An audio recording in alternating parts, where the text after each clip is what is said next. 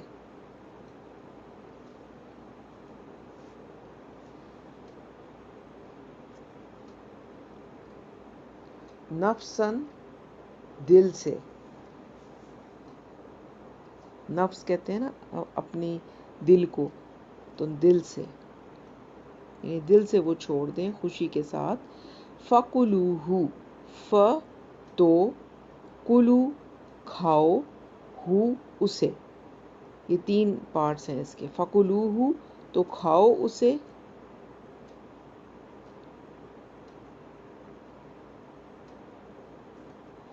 ہنیم مریا، یہ بھی اکٹھا لفظ ہے، محاورتاً اکٹھا آئے گا، ہنیم مریا، اس کو اب کیا کہیں،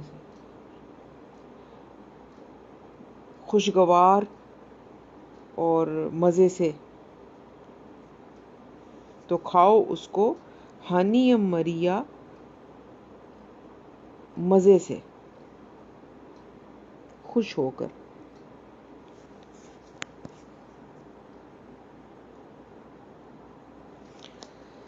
چلیں جی اتنا ہی کرتے ہیں، 4 آیتیں، اب اس کی تھوڑی سی مختصر سی ڈیٹیل تاکہ آپ کو آیتوں کی اچھی طرح سے سمجھ آ جائے۔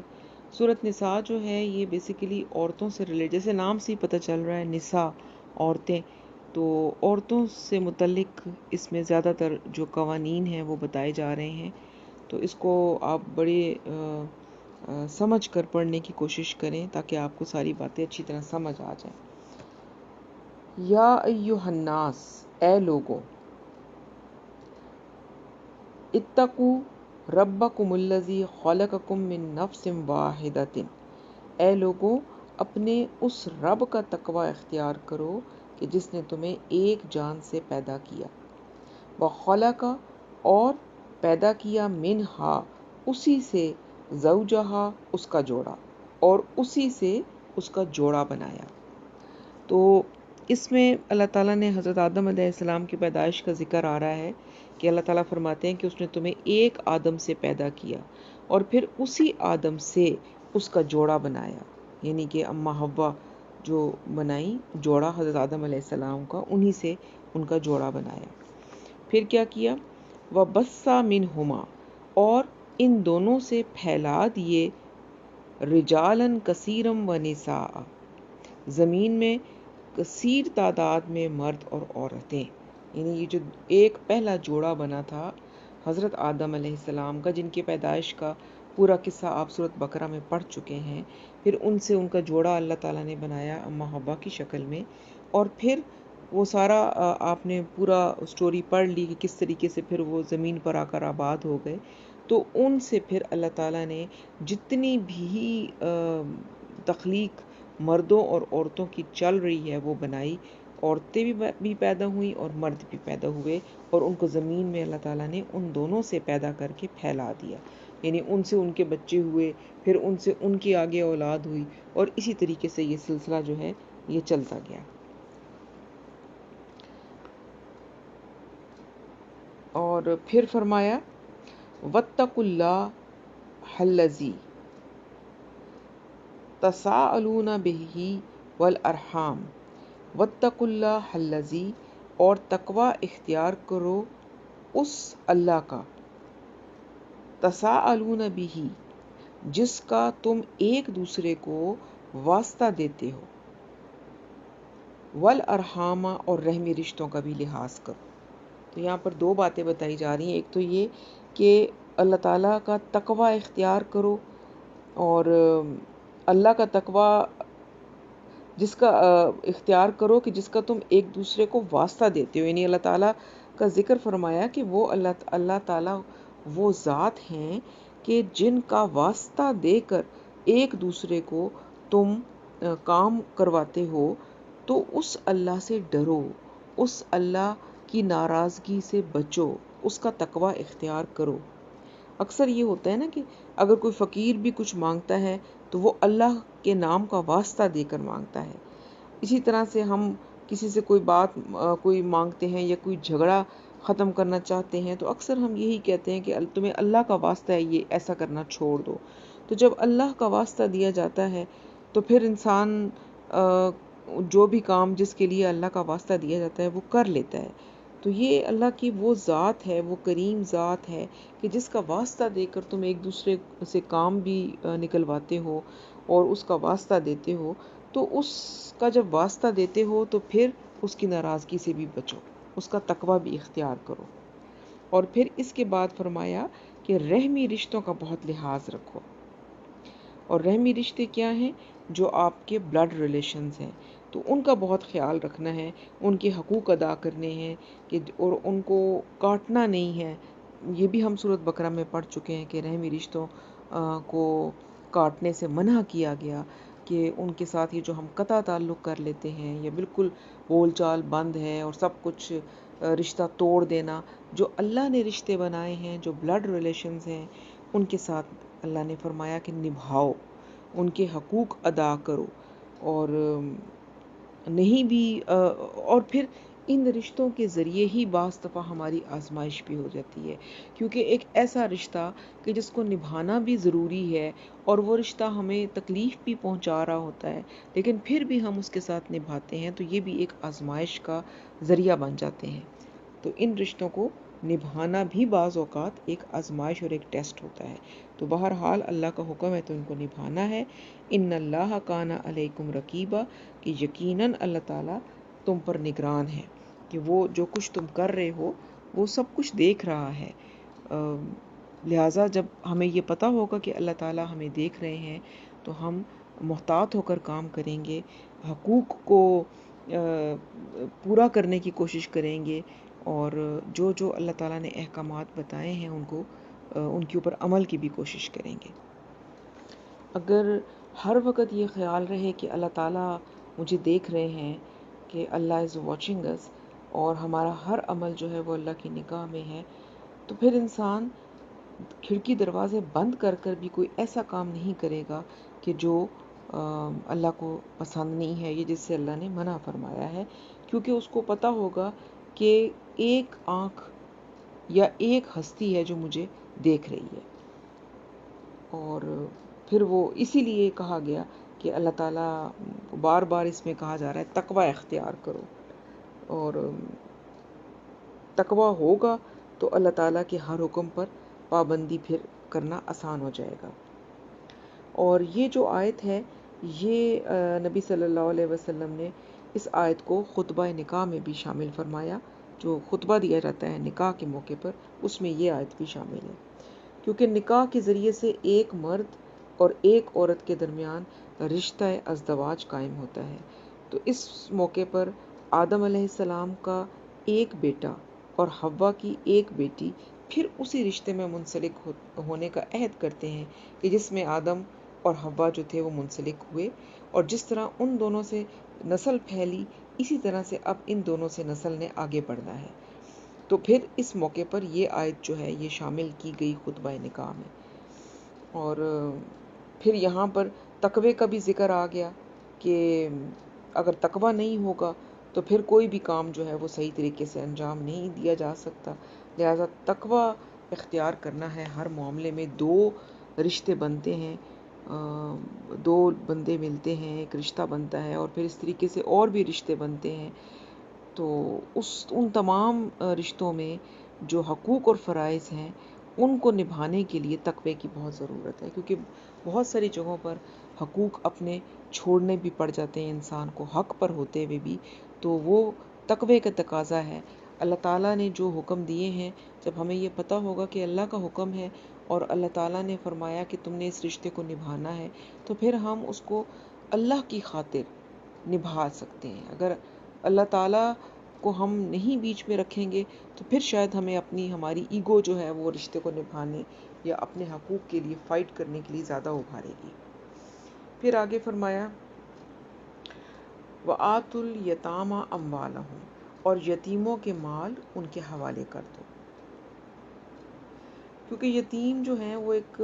معاشرے کے دبے ہوئے طبقات میں سے ہوتے ہیں، اور دور جاہلیت میں بھی ان کا کوئی ان کے حقوق کا دھیان نہیں کرتا تھا، بلکہ کوئی یتیم ہوتا تھا تو اس کے مال کو لوگ ہڑپ کر جاتے تھے، کیونکہ وہ کمزور ہوتے تھے، ان کی طرف سے نہ ہی کوئی بات کرنے والا ہوتا تھا، نہ ہی کوئی کھڑا ہونے والا ہوتا تھا۔ تو یہاں پر اللہ تعالیٰ نے حکم فرمایا یتیموں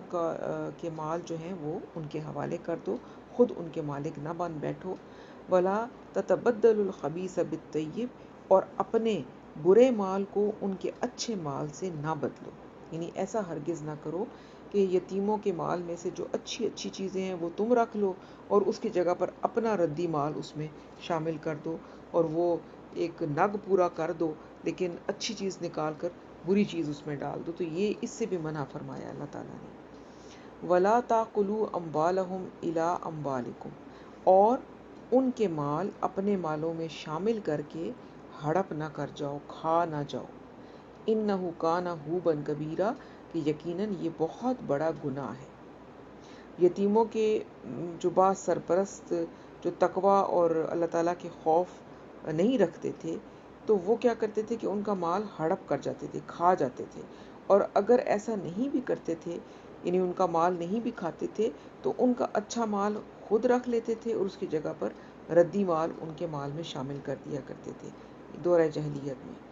تو اس طرح سے ان کو لگتا تھا کہ تعداد تو پوری کر دی لیکن اس میں اپنا فائدہ نکال دیا۔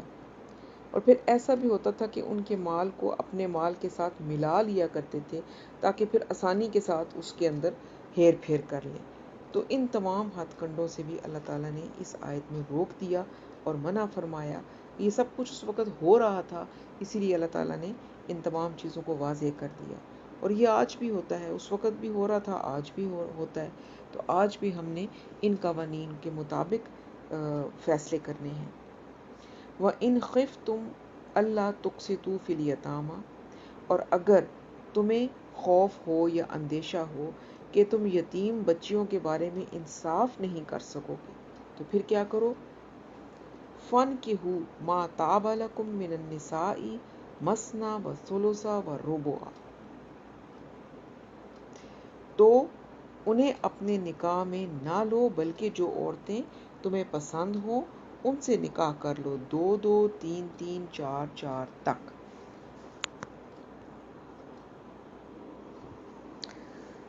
اچھا، اب یہاں پر چونکہ یتیموں کی بات ہو رہی ہے تو اس میں جو تھا اس معاشرے میں یہ ہوتا تھا کہ یتیم جو لڑکے یتیم ہوتے تھے وہ تو ایک خاص عمر کو پہنچتے تھے تو وہ اپنی ایک آزاد مرضی سے زندگی گزار لیتے تھے، لیکن جو یتیم لڑکیوں کا معاملہ ہوتا تھا وہ اس طرح تھا کہ ان کے ولی اور سرپرست جو بھی اس یتیم بچی کا کوئی ولی ہوتا تھا یا جو اس کی سرپرست ہوتا تھا وہ نکاح بھی کر لیتے تھے بعض اوقات ان کے ساتھ، ان بچیوں کے ساتھ۔ اس طرح یتیم لڑکیوں کے مال بھی ان کے قبضے میں آ جاتے تھے، یعنی جو بھی مال ان کا ہوتا تھا ان کے بھی وہ مالک بن جاتے تھے، اور یتیم لڑکیوں کے پیچھے ان کے حقوق کے معاملے میں کوئی پوچھنے والا بھی نہیں ہوتا تھا، کہ خود ہی تو وہ ان کے ولی اور سرپرست تھے لیکن وہ خود ان سے شادی کر لیتے تھے، تو ان بچیوں کا جو بھی کوئی مال ہوتا تھا وہ بھی ان کو مل جاتا تھا، اور پھر یہ کہ وہ ان کے ساتھ جو مرضی کریں، ان کے پیچھے کوئی ہوتا بھی نہیں تھا جو کہ ان سے باز پرس کر سکے۔ یعنی اگر ان بچیوں کے ماں باپ ہوتے تو ظاہر ہے وہ بچے کے حقوق کے بارے میں بات کرتے، تو لیکن ان کا تو کوئی بھی نہیں ہوتا تھا، تو یہ خود ہی ان کے سرپرست ہوتے تھے، تو یہ اس طرح کا معاملہ ان کے ساتھ کرتے تھے۔ تو چنانچہ فرمایا کہ اگر تمہیں یہ اندیشہ ہو کہ تم ان کے بارے میں انصاف نہیں کر سکو گے تو پھر تم ان یتیم بچیوں سے نکاح مت کرو، یعنی اگر تم ان کے مالوں کو بھی صحیح طریقے سے استعمال نہیں کر سکو گے اور تم ان کے حقوق بھی پورے ادا نہیں کر سکو گے، انصاف نہیں کر سکو گے، تو پھر یہ ہے کہ تم ان سے نکاح نہ کیا کرو، بلکہ کیا کرو، دوسری عورتیں ان کے علاوہ جو ہیں جو تمہیں پسند ہوں تو ان سے نکاح کر لو۔ اور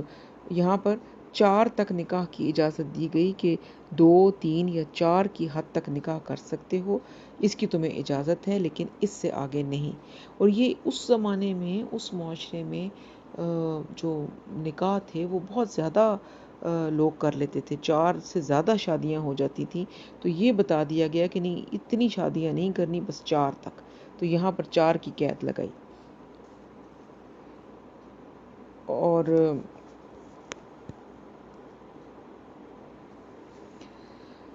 پھر فَإِنْ خِفْتُمْ أَلَّا تَعْدِلُوا فَوَاحِدَةً، پھر اگر تمہیں اندیشہ ہو کہ ان کے درمیان عدل نہیں کر سکو گے تو پھر ایک ہی پر بس کر دو، ایک ہی بیوی رکھو۔ تو یہاں پر یہ فرما دیا کہ یہ جو تم کو 2 3 4 عورتوں سے نکاح کرنے کی اجازت دی جا رہی ہے، تو یہ ایسے نہیں ہے، بلکہ یہ ایک شرط کے ساتھ ہے، اور وہ یہ ہے کہ تمام بیویوں کے درمیان عدل کرو گے، انصاف کرو گے۔ اور اگر تمہیں اندیشہ ہو کہ اس شرط کو تم پورا نہیں کر سکتے یا ان کے درمیان برابری نہیں کر سکتے، تو پھر ایک ہی شادی پر اکتفا کرو، ایک ہی بیوی کو رکھو۔ او ما ملکت ایمانکم، یا پھر وہ عورتیں جو تمہاری ملک یمین ہوں، یعنی کہ وہ عورتیں جو کہ جنگوں میں گرفتار ہوتی تھیں اور ایک طرح سے مال غنیمت کے طور پر حکومت کی طرف سے لوگوں میں تقسیم کر دی جاتی تھی، لونڈیاں جن کو کہتے تھے، تو وہ ایک علیحدہ معاملہ ہے، اور یہ آگے آئے گا اس کے بارے میں، تو وہاں پر ہم پھر اس کو ذرا ڈیٹیل میں پڑھیں گے۔ ذالک ادنیٰ اللہ تعولوا، یہ اس سے قریب تر ہے کہ تم ایک ہی طرف کو نہ جھک پڑو، کہ بس ایک ہی یعنی کہ ایک بیوی جو ہے اس کی طرف تم جھک جاؤ، اور باقی جو ہیں تم نے اپنے نکاح میں لی ہوئی ہیں ان کے ساتھ اچھا سلوک نہ کرو، ان کو معلق رکھو کہ نہ تو وہ شوہر والی ہوں، نہ تم ان کے شوہر کے ہونے کے حقوق پورے کر رہے ہو، نہ تم ان کو آزاد کر رہے ہو، تو یہ سارے معاملہ ٹھیک نہیں ہے، بلکہ سب کے ساتھ ایک ہی طرح کا انصاف والا معاملہ کرو۔ وَآتُوا النِّسَاءَ صَدُقَاتِهِنَّ نِحْلَةً، اور عورتوں کو ان کے جو مہر ہیں وہ خوش دلی کے ساتھ ادا کرو، یعنی عورتوں کے مہر جو ہیں ان کو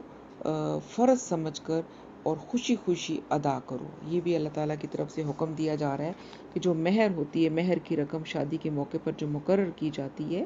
اس کو خوشی خوشی ان کو ادا کرو۔ وہ اکثر ہماری فیملیز میں تو شادیاں جب ہوتی ہیں تو وہ لڑکی والے جو ہیں وہ چاہتے ہیں کہ ڈھیر سارا مہر لکھوا لیں، کہ اگر کل کو خدا نخواستہ طلاق ہو تو بندہ جو ہے وہ سوچے کہ، اور حالانکہ معاملہ یہ ہے کہ جو مہر ہے وہ آپ نے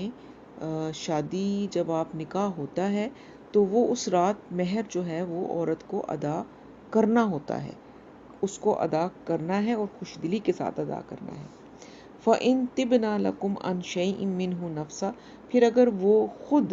یعنی کہ جو عورتیں ہیں، جو بیوی ہے، وہ خود اپنی رضامندی سے اس میں سے کوئی چیز چھوڑ دے، یعنی کہ کچھ وہ کہے کہ ٹھیک ہے اتنا مہر تھا، میں اتنا لیتی ہوں، اتنا میں نے آپ کو چھوڑ دیا، میں آپ کو معاف کر دیا یا چھوڑ دیا، خوشی کے ساتھ، زبردستی نہیں، تو یہ ہو سکتا ہے، یعنی کہ تم نے جو مہر مقرر کیا تھا وہ انہیں ادا کر دو۔ اب اگر وہ اس مہر میں سے کوئی چیز ہدیہ کر دیں یا تمہیں تحفے کے طور پر کہہ کر واپس کر دیں تو پھر اس میں کوئی حرج نہیں ہے، یہ ایسا کیا جا سکتا ہے۔ فَكُلُوهُ ہَنِیًّا مَرِیًّا، تو تم اس کو، یعنی وہ جو واپس کر دیں، تم اس کو کھاؤ مزے سے، خوشگواری سے، یعنی ظاہر ہے کھانا تو کیا ہے، مقصد یہ کہ پھر تم اس کو استعمال کر سکتے ہو، وہ جو بھی مہر کی رقم تھی جو کہ بیوی نے اپنی خوشی سے واپس کر دی، تم اسے استعمال کر سکتے ہو، پھر اس میں کوئی حرج نہیں ہے،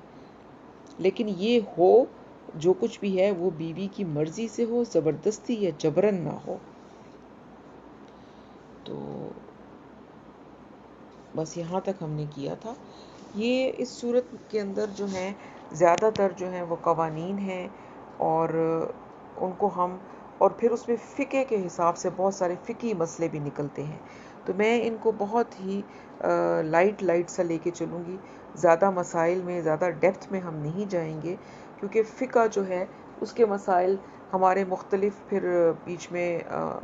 آ جاتے ہیں، مسلک آ جاتے ہیں، تو اور اس میں پھر بہت زیادہ ڈیٹیلز بن جاتی ہیں، اس لیے ہم اس صورت کو بس ایسے پڑھیں گے ہلکی ہلکی ڈیٹیل کے ساتھ، تاکہ ہمیں بس پتہ چل جائے کہ کیا حکم ہے اللہ کی طرف سے. پھر اس کے اندر سے جو مسائل نکلتے ہیں وہ پھر آپ کو تفسیر کی کتابوں میں بھی مل جاتے ہیں، اور مفتی حضرات سے بھی کنسلٹ کر کے ان کے بارے میں پوچھا جا سکتا ہے. اور اگر آپ کے ذہن میں کوئی سوال پھر بھی اگر ایسا ہو تو آپ پوچھ سکتے ہیں. مجھے اگر پتہ ہوگا تو میں ضرور آپ کو پرسنلی بتا دوں گی. سبحانک اللہم و بحمدک نشہد ان لا الہ الا انت نستغفرک و نتوب الیک. السلام علیکم ورحمۃ اللہ وبرکاتہ.